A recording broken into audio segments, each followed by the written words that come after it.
Archevêque Vigano. Comment la crise du Covid est censée conduire au nouvel ordre mondial.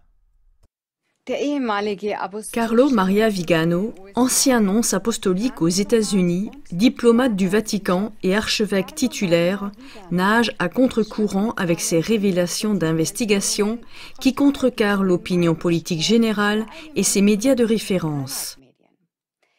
Alors que le Forum économique mondial dépeint la grande réinitialisation comme un nouveau départ des plus positifs pour l'humanité, Vigano dénonce cela comme une tromperie frauduleuse au profit d'un très petit nombre d'oligarques financiers et de leurs partisans, mais aux dépens du grand public. Voici maintenant quelques extraits du communiqué de Vigano du 25 mars 2021. Cette crise sert à créer les conditions nécessaires pour rendre inévitable la grande réinitialisation, c'est-à-dire le passage à un monde sans âme, sans racines, sans idéaux. Nous savons que chaque nation, à de très rares exceptions près, a immédiatement adopté les protocoles sanitaires les plus absurdes émanant de l'OMS. Et cela s'est produit avec la complicité odieuse du personnel de santé, des médecins au personnel hospitalier, provoquant des milliers de décès, non pas à cause du Covid, comme nous le disent les médias de masse, mais à cause d'un faux traitement.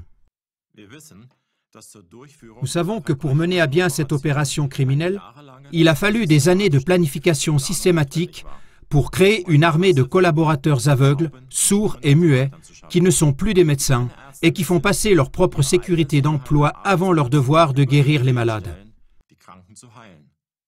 Le serment d'Hippocrate a été rompu au nom du profit pour les entreprises pharmaceutiques et de la poursuite d'un projet d'ingénierie sociale. Nous savons que pour obtenir la complicité de médecins et de scientifiques, on a eu recours non seulement au système de corruption et de conflits d'intérêts qui existe depuis des décennies, mais aussi à la distribution de récompenses et de primes en espèces. Citons un exemple. En Italie, un médecin spécialisé est payé 60 € de l'heure pour administrer des vaccins dans les centres de vaccination. Les généralistes reçoivent des primes pour chaque patient qu'ils ont vacciné. Un lit en unité de soins intensifs est payé par le service de santé de l'État environ 3 000 € par jour. Il est évident que ni les généralistes, ni le personnel hospitalier, ni les autorités sanitaires régionales n'ont intérêt à laisser échapper d'énormes gains. Nous savons que des nations ont accordé des fonds aux médias comme contribution à l'information sur le Covid. Le gouvernement italien a fourni à Giuseppe Conte de grandes sommes d'argent pour que le système d'information national publie une version uniforme de la pandémie et a censuré tout avis contraire.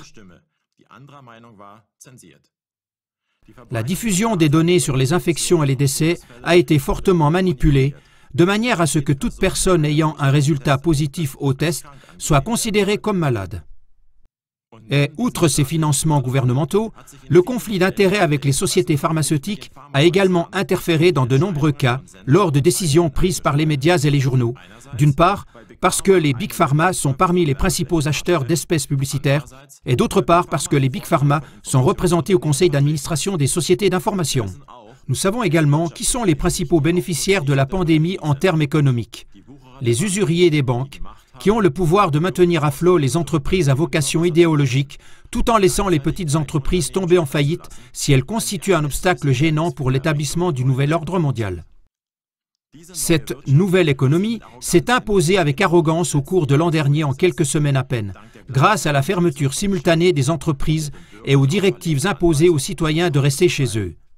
Nous savons que pour endoctriner les jeunes générations, on donne des cours à distance, avec des conséquences psychologiques très graves pour les enfants et les jeunes. Cette opération établit aujourd'hui la base pour un jour unifier les cours offerts sur Internet en déterminant quels professeurs peuvent donner des cours et ce qu'ils doivent dire. Et je ne serais pas surpris que cette forme d'éducation adaptée comprenne bientôt un nombre de plus en plus réduit d'enseignants. Un seul professeur d'histoire pour tous les élèves d'une nation, avec un programme étroitement défini et contrôlé.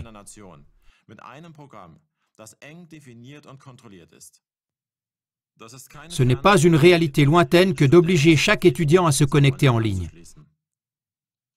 Ils ne peuvent plus avoir recours à un enseignant de leur propre école, parce qu'on l'aura mis à la retraite ou retiré de l'enseignement s'il a refusé d'obéir aux ordres du pouvoir.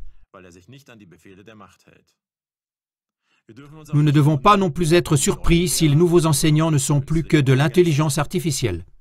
Nous savons qui sont les concepteurs de la pandémie, qui est utilisée à la façon d'une religion, comme un instrument de domination. De Bill Gates à George Soros s'étend un réseau de complicité si colossal et si organisé qu'il rend toute opposition pratiquement impossible. Parallèlement, nous trouvons l'arsenal le plus inquiétant d'organisations dites philanthropiques et de divers lobbies du pouvoir, comme le Forum économique mondial avec Klaus Schwab, l'OMS et toutes ses branches nationales, la Commission trilatérale, le groupe Bilderberg, le Conseil du capitalisme universel, dirigé par Lady Lane Forrester de Rothschild, sous la direction spirituelle de Bergoglio, et plus généralement la Phalange, troupe en position de combat des sociétés multinationales, des banques et des groupes de pouvoir qui appartiennent à ce dôme de conspirateurs. Enfin, nous savons, et c'est sûrement l'aspect le plus choquant, qu'une partie de la hiérarchie catholique est également impliquée dans ce plan, trouvant en George Mario Bergoglio un prédicateur obéissant au narratif de la pandémie et le principal sponsor des vaccins, qui n'a pas hésité à les définir comme un devoir moral, malgré les très graves préoccupations éthiques et religieuses qu'il soulève. Bergoglio est même allé jusqu'à se faire interviewer par le vaticanisme Domenico Agasso pour recommander aux masses l'administration du sérum génétique. Et depuis mars 2020, le Saint-Siège a montré qu'il était parfaitement en phase avec le plan mondialiste en ordonnant la fermeture des églises et la suspension de la célébration et de l'administration des sacrements. D'autre part, la grande réinitialisation prévoit l'établissement d'une religion universelle œcuménique, écologique et malthusienne, qui voit en Bergoglio son chef naturel, comme l'a récemment reconnu la franc-maçonnerie.